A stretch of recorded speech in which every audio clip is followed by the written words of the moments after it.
Hello everyone. तो कैसे हैं आप सभी लोग। मैं कपिल देवन आपका फिर से स्वागत करता हूं इन द केमिस्ट्री क्लासेस। देखो, हम पढ़ रहे हैं 12th एनसीईआरटी केमिस्ट्री। इसमें हम पढ़ रहे हैं unit 10 halo alkane and hello arenes, और उसमें हमने स्टार्ट कर रखा है रिएक्शंस ऑफ हेलो एरीन्स। आज हम पढ़ने वाले हैं reactions of hello arene, hello arene की रासायनिक अभिक्रियाएं। ठीक है, अब तक हमने हेलो एल्केन कंप्लीट तरीके से हमने उसको फिनिश कर दिया है। उस सबसे पहले हमने पढ़ा था उसके मेथड्स ऑफ प्रिपरेशन, उसको बनाने की विधियां। उसके बाद हमने पढ़ा था उसकी फिजिकल प्रॉपर्टीज, हेलो एल्केन के भौतिक गुण। ठीक है, फिर हमने पढ़ा था chemical reactions of hello arene, मतलब हेलो एल्केन की रासायनिक अभिक्रियाएं। आज हम पढ़ने वाले हैं हेलो एरीन की रासायनिक अभिक्रिया, मतलब हेलो एरीन्स के बारे में पढ़ेंगे। हमने हेलो एरीन्स के बारे में सारी चीज़ें पढ़ ली हैं, केवल और केवल रासायनिक अभिक्रियाएं बची हुई हैं। ठीक है, हेलो एल्केन की अगर मैं रासायनिक अभिक्रियाओं की बात करता हूं तो वहां पर तीन प्रकार से हमने रासायनिक अभिक्रिया पढ़ी थी। एक तो नाभिक स्नेही प्रतिस्थापन, मतलब न्यूक्लियोफिलिक सब्स्टिट्यूशन। दूसरी हमने पढ़ी थी विलोपन अभिक्रियाएं, मतलब एलिमिनेशन रिएक्शन। तीसरी हमने पढ़ी थी लास्ट लेक्चर में रिएक्शन विद मेटल, मतलब धातुओं के साथ अभिक्रियाएं, जहां पर हमने पढ़ा था ग्रिग्नार रिएजेंट, और साथ में हमने पढ़ा था वुड्स अभिक्रिया, वुड्स फिटिक अभिक्रिया और फिटिक अभिक्रिया। ये सारी हमने वहां पर देखा था, Wurtz reaction, Wurtz Fittig reaction और फिटिक रिएक्शन। सही है। अब हम बात करने वाले हैं रिएक्शंस ऑफ हेलो एरीन्स के बारे में। और हेलो एरीन्स की रिएक्शन, यहाँ पर दो रिएक्शन तो एज इट इज है। ठीक है, जैसे अपन ने एक तो पढ़ा था वहां पर न्यूक्लियोफिलिक सब्स्टिट्यूशन, नाभिक स्नेही प्रतिस्थापन, तो हम यहाँ भी पढ़ने वाले हैं। तो फर्स्ट हम क्या पढ़ेंगे, न्यूक्लियोफिलिक सब्स्टिट्यूशन रिएक्शन के बारे में, वो तो है ही अपना फर्स्ट पॉइंट। दूसरा वहां पर हम पढ़ रहे थे एलिमिनेशन रिएक्शन, यहाँ पर हम एलिमिनेशन रिएक्शन नहीं पढ़ते हैं। ठीक है, तो देखो यहाँ पर हम क्या पढ़ते हैं, अगर एलिमिनेशन रिएक्शन हम नहीं पढ़ते हैं तो क्या पढ़ते हैं हम यहाँ पर, तो हम पढ़ते हैं यहाँ पर, सुना भैया बहुत ध्यान से समझना इस बात को, हम यहाँ पर क्या पढ़ते हैं, हम इधर पढ़ते हैं यहाँ पर नाभिक स्नेही प्रतिस्थापन के साथ इलेक्ट्रोफिलिक सब्स्टिट्यूशन, मतलब इलेक्ट्रॉन स्नेही प्रतिस्थापन। एक तो होती है नाभिक स्नेही प्रतिस्थापन, एक होती है इलेक्ट्रॉन स्नेही प्रतिस्थापन, इलेक्ट्रॉन, हाँ जी, स्नेही, इलेक्ट्रॉन स्नेही प्रतिस्थापन। ठीक है, ये इलेक्ट्रॉन रागी प्रतिस्थापन अभिक्रिया है। एक तो हिंदी में सारी सही नहीं बैठती राइटिंग। प्रतिस्थापन, क्लियर, इलेक्ट्रॉन स्नेही प्रतिस्थापन रिएक्शन। इंग्लिश में बात करें तो इलेक्ट्रोफिलिक सब्स्टिट्यूशन रिएक्शन। सही है, इलेक्ट्रोफिलिक सब्स्टिट्यूशन रिएक्शन। और तीसरी जो रिएक्शंस होती है वो ये रिएक्शन विद मेटल। तो एक तो वही है, बस यहाँ पर एलिमिनेशन रिएक्शन की जगह हेलो एल्केन देते हैं एलिमिनेशन रिएक्शन, जबकि हेलो एरीन्स देते हैं साथ में इलेक्ट्रोफिलिक सब्स्टिट्यूशन रिएक्शन। सही है, बाकी तीसरा पॉइंट तो है ही अपना रिएक्शन विद मेटल, धातुओं के साथ अभिक्रियाएं, रिएक्शन विद मेटल। ओहो, रिएक्शन विद मेटल, लो भैया, सही है, ये अपना थर्ड पॉइंट। आज हम पढ़ने वाले हैं न्यूक्लियोफिलिक सब्स्टिट्यूशन रिएक्शन के बारे में, तो किसी को कोई समस्या नहीं होनी चाहिए इसमें। आइए हम आगे चलते हैं। Okay done. देखो, एरिल हैलाइड नाभिक स्नेही प्रतिस्थापन अभिक्रियाओं के प्रति निम्नलिखित कारणों से कम क्रियाशील होते हैं। मतलब न्यूक्लियोफिलिक सब्स्टिट्यूशन जो हम पढ़ रहे थे, नाभिक स्नेही प्रतिस्थापन जो हमने हेलो एल्केन में पढ़ा था भैया, वहां पर हमने दो प्रकार से पढ़ी थी। एक तो हमने पढ़ा था SN1 मैकेनिज्म से, एक हमने पढ़ा था SN2 मैकेनिज्म से। एक तो SN1 क्रियाविधि और एक SN2 क्रियाविधि। सही है, SN1 SN2 आपको याद है अच्छे से। ठीक है, लेकिन यहाँ पर ऐसा कोई सीन नहीं होता है कि SN1 होगा SN2 होगा। पहली बात तो ये साफ साफ एक बात बोल रहा है कि भैया हेलो एरीन्स जो होते हैं ना, ये नाभिक स्नेही प्रतिस्थापन अभिक्रिया कम देते हैं। पहली बात तो क्या देते हैं, कम देते हैं, मतलब इन निम्न कारणों से कम क्रियाशील होता है। पहली बात तो ये क्या होते हैं, ध्यान रखना, इंग्लिश वालों के लिए बता दूं, haloarenes are less reactive as compare to the haloalkanes towards nucleophilic substitution reaction. मैंने क्या बोला, हिंदी वाले समझना, कि हेलो एरीन्स जो होते हैं वो हेलो एल्केन की तुलना में नाभिक स्नेही प्रतिस्थापन अभिक्रियाओं के प्रति कम क्रियाशील होते हैं। इसका मतलब हेलो एरीन्स थोड़ी लेस रिएक्टिविटी, मतलब कम क्रियाशीलता के साथ रिएक्शन देते हैं। कौन सी, नाभिक स्नेही प्रतिस्थापन, किसके कंपेरिजन में, हाँ जी, हेलो एल्केन के कंपेरिजन में। अगर मैं हेलो एल्केन की बात करूं, हेलो एरीन की बात करूं,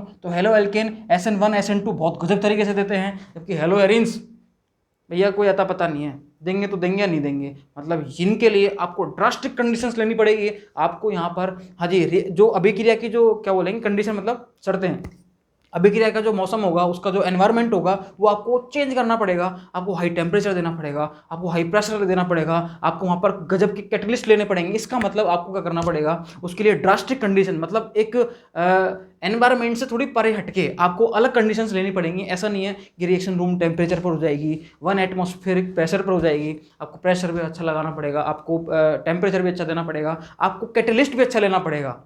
तो इसलिए क्या होती हैं, ये थोड़ी सी लेस रिएक्टिव होती हैं। अब यहाँ पर इसके रीजंस क्या होते हैं कि लेस रिएक्टिव क्यों है ये, इसका मतलब आप समझना, बहुत गजब तरीके समझना, क्योंकि ये क्वेश्चन बिल्कुल आने के चांसेस होते हैं। ये सब्जेक्टिव पेपर होता है तो बिल्कुल ये सवाल आता ही आता है।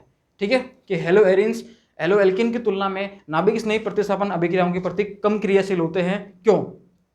पूरी चीज उसने बोल दी, लेकिन फिर उसने बोला क्यों, वाई। ठीक है, इंग्लिश वालों के लिए कैसे आता है कि haloarenes are less reactive as compare to the haloalkane as towards the nucleophilic substitution reaction, why. ठीक है, तो ये आपके लिए समझ में आना चाहिए। दोनों क्वेश्चन मैंने बोल दिया आपको हिंदी और इंग्लिश में। और अब इसके रीजन सुनना भैया, ऐसा क्यों होता है कि हेलो एरिन्स कम क्रियाशील होती हैं न्यूक्लियोफिलिक सब्स्टिट्यूशन के प्रति, तो क्यों, समझना भैया। पहला इन्होंने रीजन दिया है अनुनाद प्रभाव। तो पहले तो हम समझे तो सही कि अनुनाद होता क्या है। ठीक है, मैंने आपको अनुनाद बहुत अच्छे से समझा रखा है जब मैंने इलेक्ट्रॉन स्नेह प्रतिस्थापन आपको समझाया था। शायद अपना लेक्चर नंबर 4 होगा वो, तो लेक्चर नंबर 3 या 4 ही होगा बिल्कुल। आप लेक्चर नंबर 4 एक बार देखना, उसमें मैंने आपको अनुनाद के बारे में, रेजोनेंस के बारे में बहुत अच्छे से समझा रखा मैंने आपको कि बेंजीन में, हेलोएरिन्स में, बेंजल्डिहाइड में, फिनॉल में अपन अनुनाद कैसे देखते हैं। लेकिन फिर भी मैं आपको एक बार यहाँ पर हल्का सा जरूर बताऊंगा अनुनाद के बारे में, ताकि मैं इस अनुनाद प्रभाव को बहुत क्लियरली आपको समझा सकूं। क्योंकि जो अभी इस लेक्चर को देख रहे हैं वो थोड़ा सा उनको वहां पर जाके फिर वापस आना थोड़ा सा कॉम्प्लिकेटेड हो जाएगा, तो मैं एक बार अनुनाद को यहीं समझाना चाहूंगा। ठीक है, देखो समझना भैया, बहुत ध्यान समझना इसको। इधर समझाता हूँ मैं अनुनाद को। तो अनुनाद होता क्या है, देखो अनुनाद में क्या होता है, मैंने आपको एक छोटा सा कंसेप्ट बताया था कि ये है क्लोरोबेंजीन। ये क्या है, क्लोरोबेंजीन। इसके पास 3 लोन पेयर होते हैं, और लोन पेयर जो होते हैं या किसी भी एटम पर कोई इलेक्ट्रॉन्स पेयर होते हैं। ठीक है, तो इलेक्ट्रॉन जो होते हैं वो क्या होते हैं, थोड़े से ऐसी चीज़ होती है जस्ट लाइक जैसे अपने पास पैसा होता है। अपने पास पैसा जो होता है हम उसको कहाँ रखते हैं भैया, हम उसको ज़्यादा हो जाता है तो बैंक में रखते हैं। कहाँ रखते हैं, बैंक में। क्यों रखते हैं, ताकि कोई भी उस पर डाका ना डाल दे, उस पर कोई चोरी ना करे। ठीक है, उस पर कोई अटैक ना करे। समझ में आई बात, कोई दिक्कत नहीं है। वही चीज़ क्या करते हैं, एलिमेंट भी करते हैं। इनके पास क्या, इलेक्ट्रॉन। इलेक्ट्रॉन इनके लिए बहुत बड़ी चीज़ होती है। क्या होती है, एलिमेंट्स के लिए बहुत बड़ी चीज़ होती है। सही है, तो इलेक्ट्रॉन को ये सेव करना चाहेंगे। क्या करेंगे, सेव करना। कि भैया कैसे सेव करें इनको, तो ये सेव करने के लिए क्या करते हैं, ये सहारा लेते हैं बेंजीन का। क्या करते हैं ये क्या करते हैं, बेंजीन में इसमें घुमा देंगे रेजोनेंस में, तो ये इलेक्ट्रॉन घूमते रहेंगे ये। तो इस इलेक्ट्रॉन का घूमना ही, क्लोरीन के लोन पेयर का घूमना ही, बेंजीन रिंग में क्लोरीन के लोन पेयर्स का घूमना ही क्या कहलाता है, रेजोनेंस इफेक्ट। क्या कहलाता है, रेजोनेंस इफेक्ट। इसको मैं, इस चीज़ जो घूमे इलेक्ट्रॉन, इसको मैं वन बाय वन सारे डायग्राम से समझाता हूँ इसको। ठीक है, ये से तो समझा रखे हैं, लेकिन मैं इधर समझाता हूँ आपको, ताकि वन बाय वन समझते चलना। आप देखो, ये है अपना क्लोरोबेंजीन। सही है, कोई दिक्कत नहीं है। ये लोन पेयर, ये लोन पेयर, ये लोन पेयर। सही है, समझना भैया, बहुत ध्यान समझना इस चीज़ को। ठीक है, ये लोन पेयर इधर गया, ये इधर शिफ्ट हो जाएगा। क्यों, क्योंकि जब ये लोन पेयर शिफ्ट होगा तो इस कार्बन की वैलेंसी कितनी होने लगेगी, 5 पॉसिबल नहीं होती। तो ये बॉन्ड उठ के फटाफट से कहाँ जाएगा, इस कार्बन पर। ये लो भैया, बॉन्ड उठ के इधर आ गया। ठीक है, लो क्लियर। अब समझना भैया बहुत ध्यान से इस चीज को। इस पर क्या आ गया, नेगेटिव चार्ज। क्या आ गया, इस पर नेगेटिव चार्ज। अब देखो, यहाँ सिंगल बॉन्ड था, यहाँ क्या बन गया, डबल बॉन्ड। सही है, इसने लोन पेयर दी तो इस पर क्या आ जाएगा, प्लस चार्ज। 2 लोन पेयर अभी भी एज इट इज है। सही है, ये double bond as it is, ये बॉन्ड एज इट इज। अब क्या होगा, जब ये बॉन्ड इधर उठ के आएगा, ये वाला, तो क्या होगा, ये बॉन्ड उठ के इधर चल जाएगा। ये बॉन्ड इधर शिफ्ट होगा तो इस कार्बन की वैलेंस कितनी होने लगेगी, 5। कार्बन की 5 नहीं होती तो ये बॉन्ड उठ के इधर आ जाएगा। सही है, ये लो भैया, हमने उठा के इधर डाल दिया इसको। समझना भैया बहुत ध्यान से, क्लियर। अब देखो, ये बॉन्ड जब इधर शिफ्ट हुआ तो यहाँ क्या आ गया, डबल बॉन्ड। ये double bond as it is, ये double bond as it is, ये क्लोरीन एज इट इज, इसके 2 lone pair as it is, और यहाँ पर plus charge as it is. लेकिन ये बॉन्ड उठ के आया तो यहाँ पर क्या आ गया, अब नेगेटिव चार्ज। क्या आ गया, नेगेटिव चार्ज। अब क्या होगा भैया, समझना इसको बहुत ध्यान से। हाँ जी, समझना इसको बहुत ध्यान से। होता क्या है कि ये नेगेटिव चार्ज जब शिफ्ट होगा इधर, और ये बॉन्ड हो जाएगा शिफ्ट इधर। सही है, कोई दिक्कत नहीं है, कोई दिक्कत नहीं है भैया। ये बॉन्ड एज इट इज, यहाँ पर डबल बॉन्ड हो जाएगा, ये नेगेटिव चार्ज आ जाएगा इधर, ये double bond as it is, ये क्लोरीन, इसके lone pair as it is, 2 lone pair, और ये plus charge as it is. अब क्या होता है, अब भैया ये होता है कि ये माइनस चार्ज इधर शिफ्ट होगा और क्लोरीन के लोन पेयर वापस से आ जाएंगे इधर। सही है, ये लो आ गए। सही है, ये देखो, ये double bond as it is, ये double bond as it is, ये डबल बॉन्ड वापस आ गया, ये क्लोरीन और इसके ये लोन पेयर।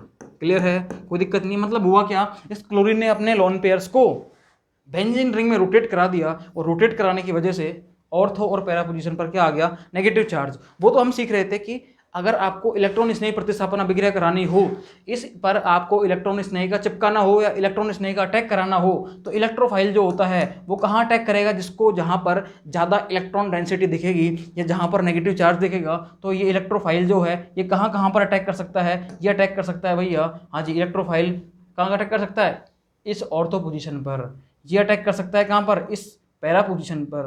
ये अटैक कर सकता है कहाँ पर, वापस से इस ऑर्थो पोजीशन पर। मतलब ortho and para position are electronically rich as compare to the meta position. मतलब ऑर्थो और पैरा पोजिशन जो होती हैं बेंजीन रिंग की या क्लोरोबेंजीन की, ध्यान रखना वो हमेशा और हमेशा हमेशा और हमेशा ध्यान रखना भैया, वो इलेक्ट्रॉनिकली रिच होती हैं। वहाँ पर इलेक्ट्रॉन डेंसिटी या इलेक्ट्रॉन्स का नंबर जो होगा वो ज़्यादा होगा। इलेक्ट्रॉन डेंसिटी या इलेक्ट्रॉन घनत्व तो क्या होता है, हमेशा वहाँ पर ज़्यादा होता है। सही है, कोई दिक्कत नहीं है, क्लियर है चीज़। अब देखो, अब बात समझना बहुत ध्यान से, जो मैं आपको समझाना चाह रहा हूँ वो यहाँ पर इन्होंने एक बात बोली है कि भैया एरियल हैलाइड जो होते हैं वो नाभिक स्नेही प्रतिस्थापन अभिक्रियाओं के प्रति कम क्रियाशील होते हैं। तो क्यों होते हैं? सही है, अब मेरे को ये बताना, इधर देखना भैया, ये क्लोरीन, सुनना भैया बहुत ध्यान समझना इस चीज़ को। यहाँ पर ये क्लोरीन और ये बेंजीन, आप देख रहे हो क्लोरीन और बेंजीन के बीच में डबल बॉन्ड आ गया। क्या आ गया? डबल बॉन्ड आ गया। क्यों आ गया? रेजोनेंस की वजह से। देखो डबल बॉन्ड, इधर भी देखो डबल बॉन्ड, फिर सिंगल बॉन्ड। मतलब बेंजीन रिंग में और क्लोरीन के बीच में आपस में क्या चल रहा है? रेजोनेंस चल रहा है। क्या चल रहा है? रेजोनेंस। इस रेजोनेंस की वजह से कार्बन और क्लोरीन, कौन से कार्बन क्लोरीन? ये कार्बन और क्लोरीन, इन कार्बन क्लोरीन में बेंजीन का कार्बन और ये क्लोरीन एटम, इनके बीच में डबल बॉन्ड करेक्टर आ जाते हैं। क्या आ जाते हैं? डबल बॉन्ड करेक्टर, मतलब द्विबंध के गुण आ जाते हैं। किसके गुण आ जाते हैं? द्विबंध के। और द्विबंध मतलब डबल बॉन्ड के गुण करेक्टर आने पर भैया इसमें ये बॉन्ड लेंथ छोटी हो जाती है। क्या हो जाती है? छोटी हो जाती है। और जब बॉन्ड लेंथ कम होती है, जब बॉन्ड लेंथ कम होती है तो उस बॉन्ड को ब्रेक करना आसान नहीं होता। और जब उस बॉन्ड को ब्रेक करना आसान नहीं होगा तो ऑब्वियसली बात है ये कार्बन क्लोरीन बॉन्ड नहीं टूटेगा। और यदि कार्बन क्लोरीन बॉन्ड नहीं टूटेगा तो वो भैया आसानी से अलग नहीं होगा। और अलग नहीं होगा तो ये न्यूक्लियोफाइल की तरह नहीं निकलेगा। और न्यूक्लियोफाइल की तरह नहीं निकलेगा तो भैया न्यूक्लियोफिलिक सब्स्टिट्यूशन किस बात की होगी? फिर नहीं होने वाली। तो वहाँ पर इनकमिंग न्यूक्लियोफाइल अटैक करेगा, उसको अटैक करने के लिए इस बॉन्ड को ब्रेक करना होगा।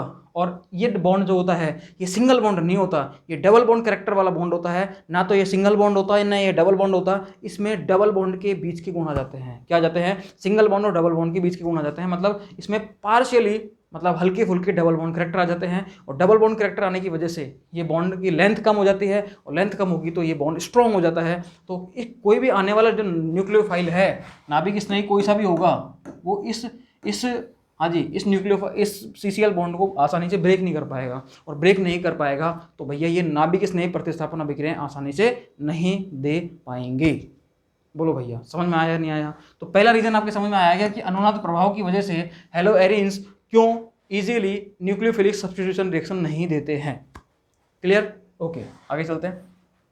अब मैं थोड़ा सा इससे समझा देता हूँ उस चीज़ को, देखना भाई साहब, यहाँ पर समझना। इधर देखो, हेलो एरिन में हेलोजन परमाणु पर उपस्थित एकाकी इलेक्ट्रॉन युगल, मतलब इस एकाकी इलेक्ट्रॉन युगल को इंग्लिश में बोलते हैं लोन पेयर। क्या बोलते हैं इसको? Lone pair. इंग्लिश वाले बिल्कुल टेंशन मत लो, आपको भी मैं एक बार हिंदी वालों कंप्लीट करके इंग्लिश में जरूर बताऊंगा सारी चीज़ें A to Z, ठीक है, विद PDF। क्लियर है चीज़? फिर भी एक बार समझते चलो। देखो लैंग्वेज तो मैं बोल रहा हूँ हिंदी इंग्लिश दोनों में बोल रहा हूँ, ठीक है, आपको समझा भी मैं हिंदी इंग्लिश दोनों में रहा हूँ। बस केवल PDF वाले हिंदी वालों की शो कर देता हूँ, फिर इंग्लिश वाले की शो कर देंगे, कोई दिक्कत नहीं है। क्लियर? हेलो एरिन में हाइड्रोजन परमाणु पर उपस्थित एकाकी इलेक्ट्रॉन युगल मतलब लोन पेयर वलय मतलब इस बेंजीन रिंग के पाई इलेक्ट्रॉन के साथ, पाई इलेक्ट्रॉन ये रहिए, पाई इलेक्ट्रॉन के साथ संयुग्मन मतलब कॉन्जुगेशन, इंग्लिश वाले क्या बोलते हैं इसको? कॉन्जुगेशन। कॉन्जुगेशन मतलब एक क्या होता है? कॉन्जुगेशन का मतलब या तो रेजोनेंस समझो। क्या समझो? रेजोनेंस, ठीक है। मतलब हाँ जी, पाई इलेक्ट्रॉन्स के साथ वलय के मतलब बेंजीन रिंग के पाई इलेक्ट्रॉन के साथ कौन किस में होते हैं? रेजोनेंस में होते हैं। आप तो ये मानो किस में होते हैं? रेजोनेंस में। इसको आप ऐसे मान के चलो, रेजोनेंस मतलब हिंदी में अनुनाद। क्या बोलोगे इसको? अनुनाद। सही है, अनुनाद में होते हैं तथा निम्न अनुनादी संरचनाएं संभव हैं। देखो वही बात इन्होंने बताई है, लोन पेयर इधर शिफ्ट होगा, ये बॉन्ड इधर, यहाँ नेगेटिव, नेगेटिव इधर शिफ्ट होगा तो यहाँ आ जाएगा, नेगेटिव इधर शिफ्ट होगा तो ये नेगेटिव यहाँ जाएगा, वापस से यही बन जाएगा। क्लियर है? कोई दिक्कत नहीं। अब देखो इसका एक्सप्लेनेशन सुनना भैया, NCERT का एक्सप्लेनेशन सुनना, मैंने आपको समझा दिया है क्या होता है। अनुनाद के कारण CCl बॉन्ड कौन सा? CCl बॉन्ड ये वाला, सही है, ये वाला,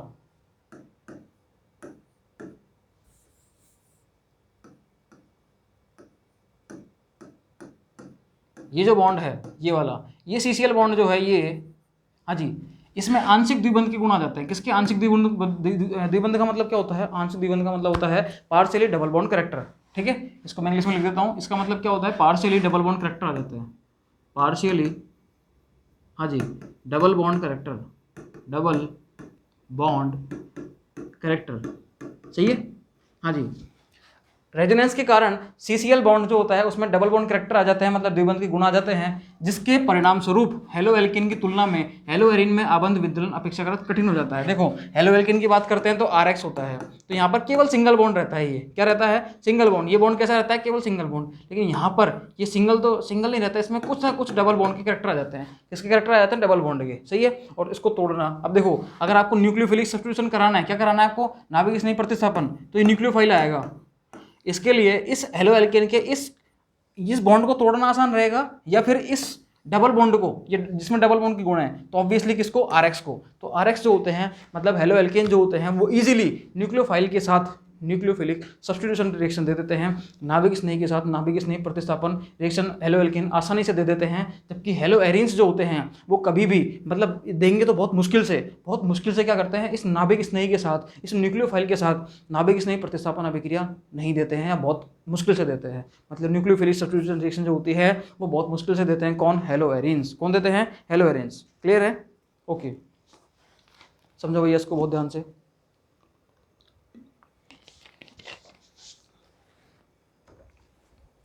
ठीक है, कोई समस्या नहीं है इसमें।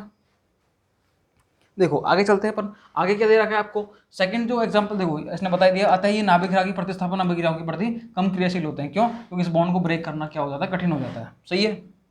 ओके, नेक्स्ट भैया, ये तो था अपना पहला क्या था? ये पहला रीजन था कि भैया हेलो एरीन्स क्यों कम क्रियाशील होते हैं न्यूक्लियोफिलिक सब्स्टिट्यूशन रिएक्शन के प्रति।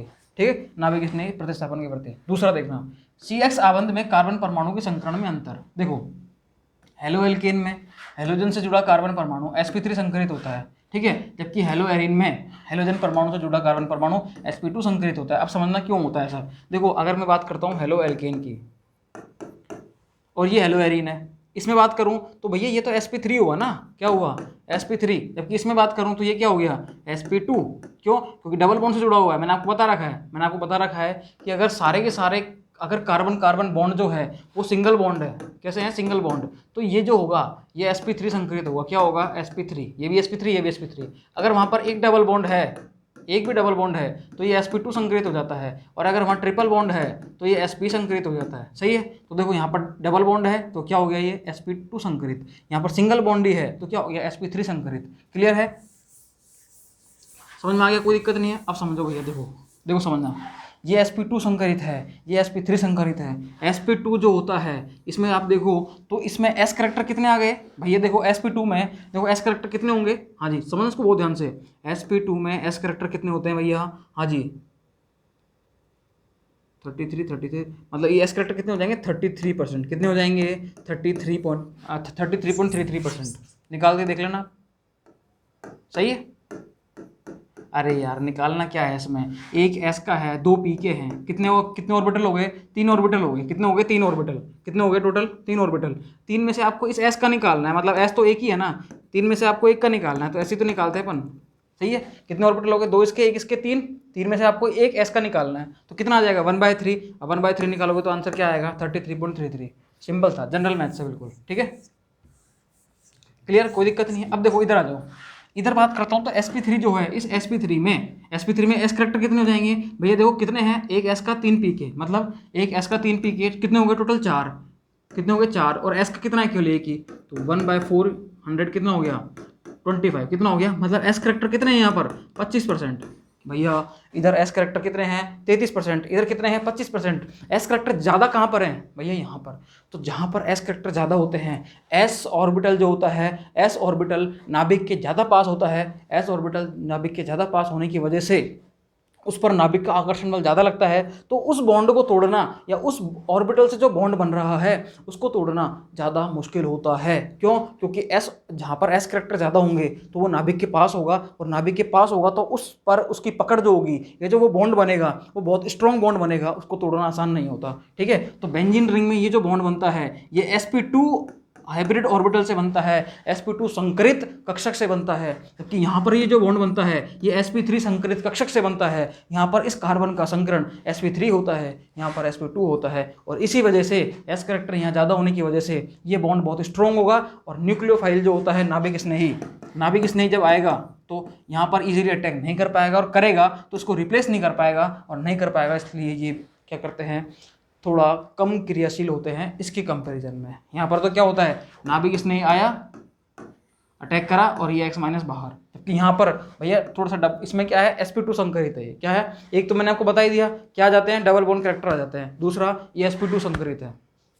सही है, ये दो रीजन मैंने आपको बता दिए। देखिए अब ये क्या बोलता है समझना, वो चीज़ अपन यहाँ पढ़ते हैं, देखो इधर समझते रहना इसको भी। अधिक S गुणयुक्त मतलब S कैरेक्टर, गुणयुक्त मतलब कैरेक्टर वाइज, ठीक है, मतलब इसमें क्या होता है, S कैरेक्टर ज़्यादा होते हैं। अधिक S गुणयुक्त sp2 संकरित कार्बन अधिक विद्युत ऋणात्मक होता है। कैसा होता है, अधिक विद्युत ऋणात्मक। तथा हेलो एल्केन में कम S गुण युक्त sp3 संकरित कार्बन परमाणु होते हैं। अगर मैं इसकी बात करूं, sp2 मतलब अधिक विद्युत ऋणात्मक होता है, क्यों होता है, क्योंकि न्यूक्लियस के पास होता है। तथा हेलो एल्केन में कम S गुण होते हैं, ठीक है, की तुलना में CX आबंध के इलेक्ट्रॉन युगल को अपेक्षाकृत अधिक सुदृढ़ता से थाम सकता है। ये जो होता है, ये CX बॉन्ड जो है इसके इलेक्ट्रॉन्स को आसानी से पास रहते हैं, क्योंकि S कैरेक्टर ज़्यादा है, न्यूक्लियस के पास रहेगा, इस बॉन्ड को ब्रेक करना आसान नहीं होता, ठीक है। अतः हेलो एल्केन में CCl बॉन्ड की तुलना की CCl बॉन्ड आबंध की लंबाई कितनी होती है, 177 पिकोमीटर, जबकि हेलो एरीन में 169। तो छोटा कहाँ पर है, तो भैया देखो बॉन्ड लेंथ कम कहाँ है भैया, यहाँ पर, किसमें, हेलो एरीन में। जहाँ पर बॉन्ड लेंथ कम हो जाएगी तो आकर्षण ज़्यादा हो जाएगा, आकर्षण ज़्यादा हो जाएगा तो उस बॉन्ड को तोड़ना मुश्किल हो जाएगा, क्योंकि वो बॉन्ड स्ट्रॉन्ग हो जाता है। क्यों, क्योंकि भैया S कैरेक्टर बढ़ गए, मतलब नाभिक से आकर्षण उसका बढ़ गया, और नाभिक से आकर्षण उसका बढ़ गया तो भैया वहाँ पर बॉन्ड की स्ट्रेंथ जो होती है, बंध सामर्थ्य जो होता है वो बढ़ जाता है। और बंध सामर्थ्य जब भी बढ़ता है तो बंध लंबाई कम हो जाती है, और बंध लंबाई कम हो जाती है तो भैया उस बॉन्ड को तोड़ना मुश्किल हो जाता है।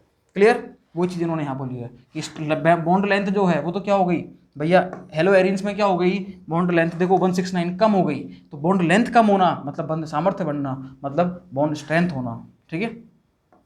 चूंकि लंबे बंध की तुलना में छोटे बंध को तोड़ना कठिन होता है, छोटा बंध को तोड़ना, छोटा मतलब स्ट्रॉन्ग बॉन्ड को, ठीक है। अतः नाभिक स्नेही प्रतिस्थापन अभिक्रियाओं में हेलो एल्कीन की तुलना में हेलो एरीन का क्रियाशील कम क्रियाशील होता है, ठीक है। लो भैया इसको देख लो, पढ़ लो एक बार वापस से। हाँ जी, क्योंकि लंबे बंध की तुलना में छोटे बंध को तोड़ना कठिन होता है, अतः नाभिक स्नेही प्रतिस्थापन अभिक्रिया में हेलो एल्केन की तुलना में हेलो एरीन कम क्रियाशील होते हैं। ध्यान रखना भैया, क्या होते हैं, कम क्रियाशील होते हैं। दो रीजन मैंने आपको बता दिए, एक तो रेजोनेंस इफेक्ट, मतलब रेजोनेंस इफेक्ट की वजह से क्या होता है, वहाँ पर डबल बॉन्ड कैरेक्टर आ जाते हैं, पार्शियली डबल बॉन्ड कैरेक्टर आ जाता है। दूसरा यहाँ पर क्या आ जाता है भैया, हाँ जी, sp2 हाइब्रिड ऑर्बिटल, ठीक है, मतलब परसेंटेज कैरेक्टर बढ़ जाते हैं, तो भैया वो नाभिक के पास होता है, तो उस बॉन्ड को तोड़ना थोड़ा सा मुश्किल हो जाता है। क्लियर। तीसरा इफेक्ट है कि भैया जो फिनाइल आयन बनता है वो अस्थायी होता है। क्या होता है, अस्थायी होता है। क्लियर, अस्थायी क्यों होता है, देखते हैं इसको एक बार अपन, देखो समझना, देखो इधर समझना इस चीज को। देखो एक तो R है और ये X है। क्लियर, इसको मैं यूं लेता हूं,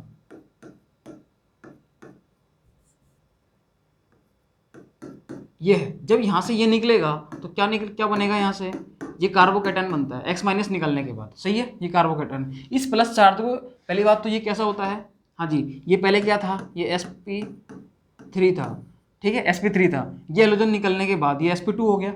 सही है, लेकिन इसको देने वाले कई सारे ग्रुप होते हैं, कई सारे क्या होते हैं, ग्रुप होते हैं।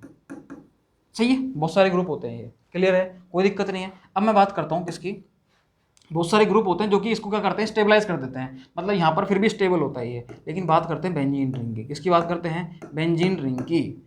ये लो भैया, क्लियर, कोई दिक्कत नहीं है। अब यदि यहाँ से मैं इस Cl बॉन्ड को निकाल भी देता हूँ, सपोज दैट, वैसे तो बहुत मुश्किल होता है, लेकिन सपोज दैट कि मैं इस CCl बॉन्ड को, इसकी जितनी एनर्जी है, इसकी जितनी बॉन्ड एनर्जी है CCl बॉन्ड की, उतनी एनर्जी देकर मैं इस बॉन्ड को ब्रेक कर देता हूँ। सपोज दैट मैंने इसको एनर्जी दी और ये बॉन्ड ब्रेक हो गया। अब ये बनेगा ये, अब ये क्या बनेगा, हाँ जी, Cl जो निकलेगा किस फॉर्म में निकलेगा, Cl माइनस की फॉर्म में, तो यहाँ पर क्या आएगा, प्लस चार्ज। इसको अपन बोलते हैं फिनाइल कैटायन। क्या बोलते हैं, फिनाइल या फेनिल कैटायन। क्या बोलेंगे, फेनिल कैटायन या धनायन।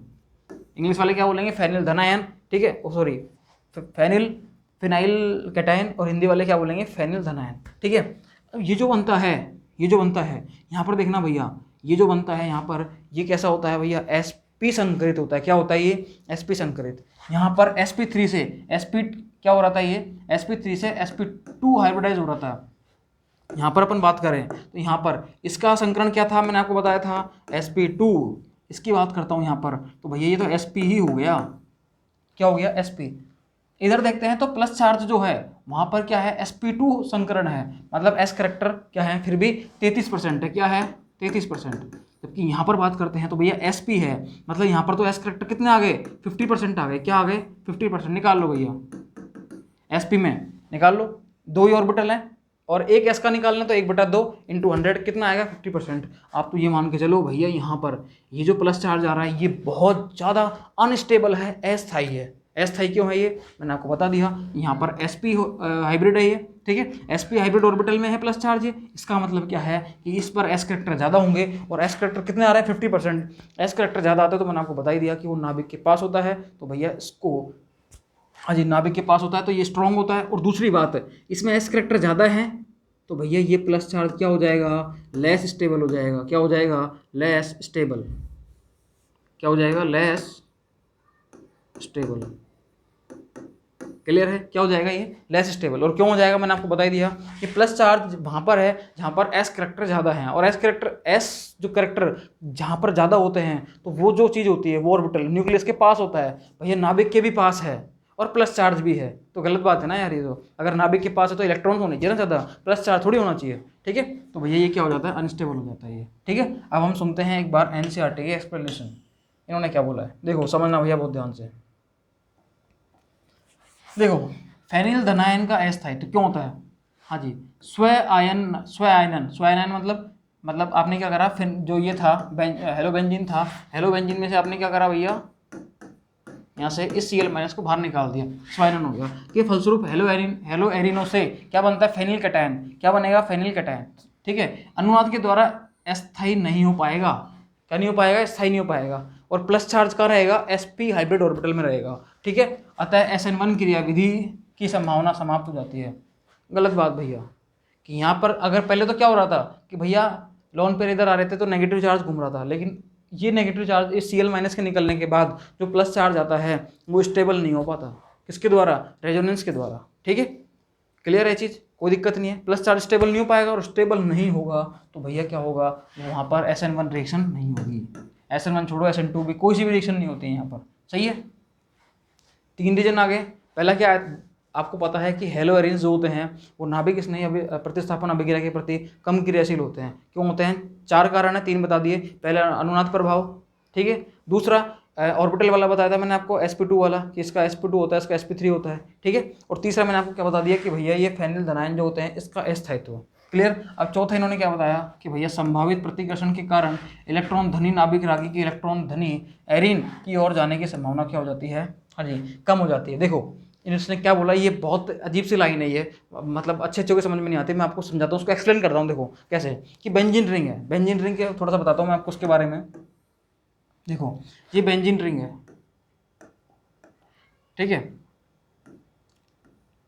इसको मैं थोड़ा अच्छा बताता हूँ और भी।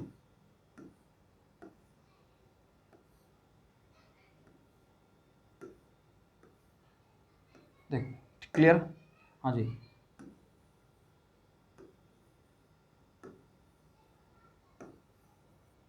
आपको पता है बेंजीन रिंग में हर कार्बन से एक डबल बॉन्ड जुड़ा हुआ होता है। क्या होता है, डबल बॉन्ड जुड़ा हुआ होता है, सही है।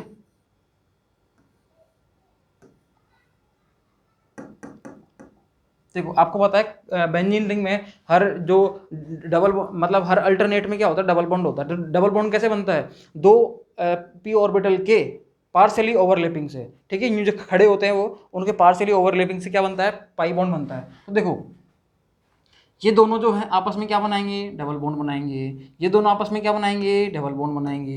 ये दोनों आपस में क्या बनाएंगे, डबल बॉन्ड बनाएंगे, सही है। ये इनका डबल बॉन्ड, इनका डबल बॉन्ड और इनका डबल बॉन्ड ये आपस में रोटेट होता रहता है। क्या होता रहता है, ये रोटेट होता रहता है। तो भैया मैं इसको ऐसे भी कर दूं क्या, हाँ जी,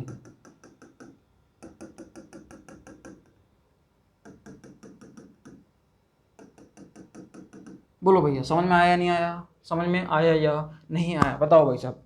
क्लियर, मतलब ये आपस में रोटेट होते रहते हैं। अब देखो होता क्या है, ये जो रेड लाइन से है ये है प्लेन में, किस में है, ये प्लेन में। ऊपर हम देख रहे हैं कि ऊपर ये प्लेन है बेंजीन रिंग की। देखो एक कार्बन, इस कार्बन से ये 2 कार्बन निकले हुए हैं। देखो ये कार्बन, इस कार्बन से 2 कार्बन, फिर ये 2 कार्बन, फिर ये 1 कार्बन। इस तरीके से ये 6 कार्बन की एक रिंग है।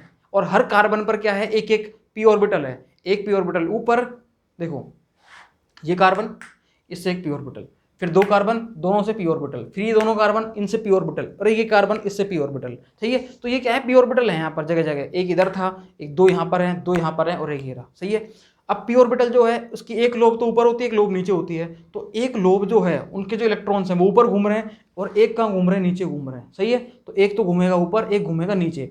तो ध्यान रखना, बेंजीन रिंग के ऊपर और नीचे इलेक्ट्रॉन डेंसिटी हाई होती है। क्या होती है, इलेक्ट्रॉन डेंसिटी हाई होती है। इसलिए आपने सुना होगा, हमेशा कभी ना कभी सुना होगा आपने, अगर आपने केमिस्ट्री थोड़ी सही से पढ़ी है तो, कि बेंजीन जो होती है वो इलेक्ट्रॉनिकली रिच होती है। क्या भैया, बेंजीन जो होती है वो इलेक्ट्रॉनिकली रिच होती है। और क्यों होती है, वो इसी वजह से होती है कि बेंजीन के ऊपर और बेंजीन के नीचे, बेंजीन रिंग के ऊपर और नीचे एक पाई इलेक्ट्रॉन डेंसिटी, कैसी इलेक्ट्रॉन डेंसिटी, पाई, क्योंकि ये कौन से बॉन्ड है, पाई इलेक्ट्रॉन डेंसिटी ऊपर और नीचे घूमती रहती है। और उसी पाई इलेक्ट्रॉन डेंसिटी को अपन बोलते हैं पाई रिंग करंट। क्या बोलते हैं, पाई रिंग करंट। और यही रिंग करंट होता है, या यही इलेक्ट्रॉन डेंसिटी होती है जो आने वाले न्यूक्लियोफाइल को रोकती है। क्यों रोकती है भैया, आप बात, ये बेंजीन है, ठीक है, यहाँ पर इससे जुड़ा हुआ है क्लोरीन। क्या जुड़ा हुआ है, क्लोरीन, ठीक है, ये जुड़ा हुआ है क्लोरीन। क्लियर। अब देखो, बताओ, कोई न्यूक्लियोफाइल आएगा, वो इसको हटाने के लिए यहाँ अटैक करेगा, यहाँ पर अटैक करेगा, तो बेंजीन रिंग के पास तो आना पड़ेगा ना उसको। ये न्यूक्लियोफाइल है, न्यूक्लियोफाइल का मतलब क्या होता है, इलेक्ट्रॉनिकली रिच, मतलब इलेक्ट्रॉनिकली धनी स्पीसीज। सही है, इस पर क्या है, इलेक्ट्रॉन काफ़ी सारे हैं, मतलब इलेक्ट्रॉन, ये माइनस चार्ज का मतलब क्या होता है, इलेक्ट्रॉन ही होता है। सही है, ये जब इधर अटैक करेगा तो इसको, ये पाई इलेक्ट्रॉन डेंसिटी जो बेंजीन के ऊपर और नीचे है भैया, ये इसको रिपेल करेगी, क्या करेगी, प्रतिकर्षित करेगी इसको। ये मतलब ये न्यूक्लियोफाइल जब आएगा इधर, तो इसके पास जो इलेक्ट्रॉन्स हैं ये और इस बेंजीन की इलेक्ट्रॉन डेंसिटी, इसके बीच में क्या होगा, प्रतिकर्षण होगा। और यही प्रतिकर्षण क्या करेगा, इस न्यूक्लियोफाइल को आने नहीं देगा, और आने नहीं देगा तो यहाँ पर कभी भी नाभिक स्नेह प्रतिस्थापन अभिक्रिया संभव नहीं होगी। ये बात बोली है मैंने यहाँ पर। सही है, कोई दिक्कत नहीं है इसमें, इसको वहाँ समझते हैं। अब जो इन्होंने लाइन बोली मेरे हिसाब से अब समझ में आनी चाहिए आपके, अब भी समझ में नहीं आती तो वीडियो को प्लीज़ पीछे करना और फिर उसको समझना, ठीक है। ओके, देखो, संभावित प्रतिकर्षण के कारण इलेक्ट्रॉन धनी संभावित प्रतिकर्षण। अभी कौन सा प्रतिकर्षण इसने बोला, ये वो मैंने आपको एक्सप्लेन करा है, वो मैंने आपको क्या करा है, एक्सप्लेन करा है अभी, ठीक है। संभावित प्रतिकर्षण के कारण इलेक्ट्रॉन धनी जो होती है वो नाभिक रागी की इलेक्ट्रॉन धनी एरीन की ओर जाने की संभावना कम हो जाती है भैया, यही बात बोली है। मतलब इलेक्ट्रॉन धनी कौन, एरीन जो है वो, और इलेक्ट्रॉन धनी कौन है, नाभिक रागी, उसके पास जाने से कौन रोकता है, ये प्रतिकर्षण बल। कौन सा प्रतिकर्षण बल, जो बेंजीन रिंग की इलेक्ट्रॉन डेंसिटी ऊपर वाली और नीचे वाली जो है वो, और न्यूक्लियोफाइल जो नाभिक नहीं है उसकी इलेक्ट्रॉन डेंसिटी, उनके बीच में क्या हो जाता है, रिपल्सन हो जाता है। वो इस हेलोजन, जो बेंजीन रिंग का ऊपर हेलोजन लगा था हेलो एरीन में, वहाँ तक पहुँच नहीं पाता है वो, ठीक है। कितने रीजन हो गए, 4 रीजन अपन ने पढ़ लिए हैं। सही है, पहला रीजन हमने क्या पढ़ा था, अनुनाद प्रभाव। दूसरा रीजन हमने क्या पढ़ा था, इस CX बॉन्ड में कार्बन परमाणु के संकरण में अंतर। तीसरा हमने क्या पढ़ा था, फेनिल धनायन। और चौथा हमने पढ़ लिया, हाँ जी, प्रतिकर्षण बल। क्लियर है चीज, हाँ जी। एक बार इंग्लिश वाले और देख लो फटाफट से, ताकि कोई दिक्कत ना आए उनको। देखो, हाँ जी, क्लियर, देखना फटाफट, देखना इस चीज़ को। हम पढ़ रहे हैं nucleophilic substitution reaction. Nucleophilic substitution reaction की अगर हम बात करते हैं तो यहाँ पर देखना भैया, फटाफट बोल रहा हूँ मैं। Aryl halides are extremely less reactive towards nucleophilic substitution reaction due to the following reasons. पहला कौन सा था, रेजोनेंस इफेक्ट। क्या था, in haloarenes the electron pair on halogen atom are in conjugation with pi electron offering and the following reasons following resonating structure. मतलब ये जो lone pairs होते हैं ये इसके साथ किस में रहते हैं, कॉन्जुगेशन में रहते हैं with the pi electrons with the benzene ring. सही है, तो बेंजीन रिंग के साथ ये जो लोन पेयर्स होते हैं, हाँ जी, कॉन्जुगेशन में होते हैं। तो यहाँ पर क्या आ जाता है, पार्शियली डबल बॉन्ड कैरेक्टर, इसलिए इसको तोड़ना क्या हो जाता है, मुश्किल हो जाता है। सही है, हाँ जी। तो क्या बोला इन्होंने बोला है कि CCl bond acquire the partial double bond character due to the resonance. इस रेजोनेंस की वजह से क्या आ जाता है, इसमें पार्शियल डबल बॉन्ड कैरेक्टर आ जाता है। As a result the bond cleavage in haloarene is difficult than haloalkanes and therefore they are less reactive towards nucleophilic substitution reactions. Clear, मतलब क्या होते हैं, जब उसको तोड़ना मुश्किल हो जाता है तो ये न्यूक्लियोफिलिक सब्स्टिट्यूशन रिएक्शन इजीली नहीं देते हैं। क्लियर। दूसरा क्या था, डिफरेंस इन हाइब्रिडाइजेशन, तो वो मैंने आपको बता ही दिया। डिफरेंस क्यों है, क्योंकि तो आपको पता है कि यहाँ पर ये sp2 हाइब्रिडाइज होता है, इसकी बात करें तो sp3 होता है। फिर भी पढ़ लेते हैं एक बार। Difference in hybridisation of carbon atom in CX bond in haloalkane the carbon atom attached to the halogen is sp3 hybridise, जबकि while in case of haloarene the carbon atom attached to halogen is sp2 hybridise. Clear है चीज, कोई दिक्कत नहीं है। Okay, देखो भैया आगे चलते हैं अपन अब। The sp2 hybridized carbon atom with a greater s character is more electronegative, सही है। यहाँ पर एस करेक्टर ज़्यादा होते हैं तो ये क्या हो जाता है, इसकी इलेक्ट्रोनेगेटिविटी, इसकी विद्युत ऋणता जो होती है इलेक्ट्रोनेगेटिविटी वो ज़्यादा होती है, इसकी इलेक्ट्रोनेगेटिविटी क्या हो जाती है, कम हो जाती है, सही है। And can hold electron pair to CX bond more tightly than sp3 hybridized carbon atom in haloalkane with less s character, सही है। यहाँ s करेक्टर कम होते हैं तो ये CX बॉन्ड की इलेक्ट्रॉन डेंसिटी को कम तरीके से बॉन्डेड रख पाता है इसके कंपैरिजन में। क्लियर, समझना भैया बहुत ध्यान से। 10 CCl बॉन्ड लेंथ, हाँ जी, in haloalkane is 177 while in haloarenes is 169, तो बॉन्ड लेंथ कम हो जाएगी। Since it is difficult to break a short bond length, shorter bond than a longer bond, ठीक है, तो छोटे बॉन्ड को तोड़ना मुश्किल हो जाता है as compare to the longer bond. Therefore haloarenes are less reactive than haloalkanes, हाँ जी, टुवर्ड्स न्यूक्लियोफिलिक सब्स्टिट्यूशन रिएक्शन। इसी वजह से हेलोएरिन्स की न्यूक्लियोफिलिक सब्स्टिट्यूशन रिएक्शन के प्रति अभिक्रिया देने की टेंडेंसी कम हो जाती है as compare to the haloalkanes. Clear. तीसरा हमने पढ़ा था instability of the phenyl cation. Phenyl cation की इनस्टेबिलिटी होती है, क्यों होती है वो मैंने आपको बता दिया। देखो, in case of haloarene the phenyl cation formed as a result and self ionisation will not be stabilised by resonance, resonance stabilise नहीं होता वो, therefore SN1 mechanism is ruled out, ठीक है, तो वो होती नहीं है, ठीक है, बिकॉज, और चौथा क्या था, because of the possible repulsion, ठीक है, it is less likely for the electron rich nucleophile to approach electron rich arenes. Electron rich arenes, जो कि एरिन्स जो होती है बेंजीन के ऊपर की इलेक्ट्रॉन डेंसिटी है, नीचे की इलेक्ट्रॉन डेंसिटी, और न्यूक्लियोफाइल के इलेक्ट्रॉन डेंसिटी, इनके बीच में रिपल्शन की वजह से भी इनकमिंग न्यूक्लियोफाइल, ध्यान रखना, सब्स्टिट्यूशन रिएक्शन नहीं दे पाता है, कौन सी, न्यूक्लियोफिलिक सब्स्टिट्यूशन रिएक्शन। क्लियर, तो ये थी अपनी क्लास हेलोएरिन्स की केमिकल रिएक्शंस, ये हमने पढ़ लिया है हेलोएरिन्स की केमिकल रिएक्शन, ठीक है। उसमें हमने सबसे पहले पढ़ा है न्यूक्लियोफिलिक सब्स्टिट्यूशन रिएक्शन, उसको हम और आगे पढ़ेंगे और डिटेल में पढ़ेंगे, ठीक है, कैसे वो हम पढ़ेंगे नेक्स्ट क्लास में। उसके बाद हम आने वाले हैं इलेक्ट्रॉन स्नेही प्रतिस्थापन अभिक्रियाओं पर। देखो, हमने पढ़ी है इलेक्ट्रॉन स्नेही, सॉरी, न्यूक्लियोफिलिक सब्स्टिट्यूशन रिएक्शन, नाभिक स्नेही प्रतिस्थापन अभिक्रियाएं। दूसरा हम पढ़ेंगे इलेक्ट्रॉन स्नेही प्रतिस्थापन अभिक्रियाएं, इलेक्ट्रोफिलिक सब्स्टिट्यूशन रिएक्शन। तीसरा हम पढ़ने वाले हैं रिएक्शन विद मेटल, जिसमें अपन पढ़ेंगे वुड्स फिटिक अभिक्रिया और फिटिक अभिक्रिया, ठीक है, फिटिक रिएक्शन और वुड्स फिटिक रिएक्शन। क्लियर, ये हम पढ़ने वाले हैं नेक्स्ट लेक्चर में। Clear, okay. तो प्लीज़ जो लोग चाहते हैं, जिनको 12th पढ़ना चाहते हैं, या फिर जो नीट और IIT की तैयारी कर रहे हैं, जिनको NCERT की नीड है, क्योंकि NCERT की हर एक लाइन अपने आप में क्वेश्चन होती है, बहुत ज़्यादा इंपॉर्टेंट होती है, इसलिए आप ज़्यादा से ज़्यादा लोगों को सजेस्ट करें NCERT पढ़ने के लिए। यहाँ पर केमिस्ट्री क्लासेस पर आपको NCERT line to line complete solution आपके साथ आपको कराई जा रही है, ठीक है, तो आप प्लीज़ इससे जुड़िए, ज़्यादा से ज़्यादा जुड़िए, ताकि आपको कहीं पर भी कोई समस्या ना आए। Clear, okay. तो आप इस वीडियो को लाइक कीजिए और ज़्यादा से ज़्यादा शेयर कीजिए। Thank you so much.